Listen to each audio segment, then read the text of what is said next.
शंकराचार्य की जयंती पर ओंकारेश्वर में आयोजित एकात्म दर्शन कार्यक्रम में शिरकत करने पहुंचे मुख्यमंत्री डॉक्टर मोहन यादव ने कहा कि भारत को केवल शास्त्रों से नहीं, शस्त्रों की परंपरा से भी सशक्त बनाना होगा।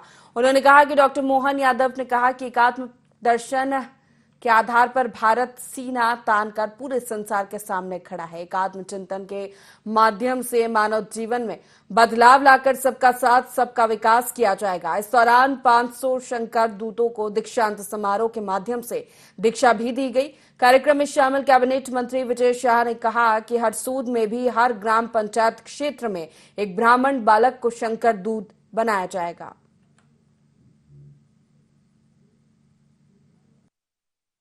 भगवान शंकराचार्य जी के नाम पर एकात्म धाम के इस स्थान पर परम पूज्य अवधेशानंद जी महाराज साहब, जूना पीठाधीश्वर और संत वृंद के साथ हमने सुबह से आज बिल्कुल एक अलग प्रकार के आध्यात्मिक लेकिन भगवान शंकराचार्य जी के विविध पक्षों को लेकर विस्तार से ये आयोजन हुआ है। हम सब जानते हैं एकात्म धाम ये हमारे उस अद्वैत के सिद्धांत का ही एक तरह से प्रतिरूप है, जिस आधार पर हम अपनी उस सनातन संस्कृति की ध्वजा लेकर के संसार के सामने भारत सीना तान के खड़ा है।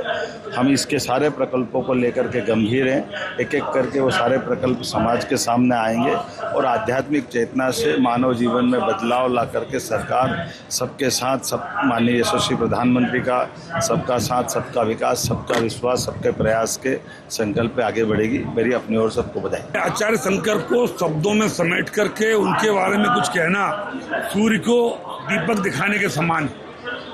हम केवल एहसास कर सकते हैं, हम केवल मनन कर सकते हैं, उनके बताए रास्तों पर चलने का प्रयास कर सकते हैं। लोगों को जो उनके मार्गदर्शन में दिशा दी है, अब समय आ गया है कि हम इस युग में उनके बताए पदों पर चलते हुए, रास्ते पर चलते हुए, पथ पर चलते हुए हमें हर पंचायत में एक शंकर दूत के लिए आगे लाना पड़ेगा।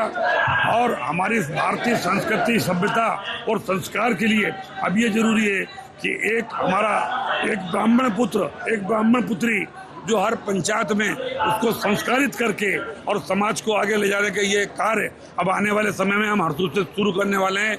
हर पंचायत में एक गरीब ब्राह्मण का बच्चा हो चाहे अमीर ब्राह्मण का बच्चा हो, उसको संस्कारित करके और शंकर के रास्ते पर चलाएंगे ताकि हम रहे न रहें। जैसे स्वामी जी ने कहा है, वो दिशा देगा, उस पंचायत का दिशा मार्गदर्शक पैदा करने की और काम कि यहाँ से हम लोग कुछ ले जा रहे हैं। अब इसको कितना पैदा हमारे खेतों में होगा, जो हम हर पंचायत में एक शंकर पैदा करके उसके रास्तों पर चलने का प्रयास करेंगे।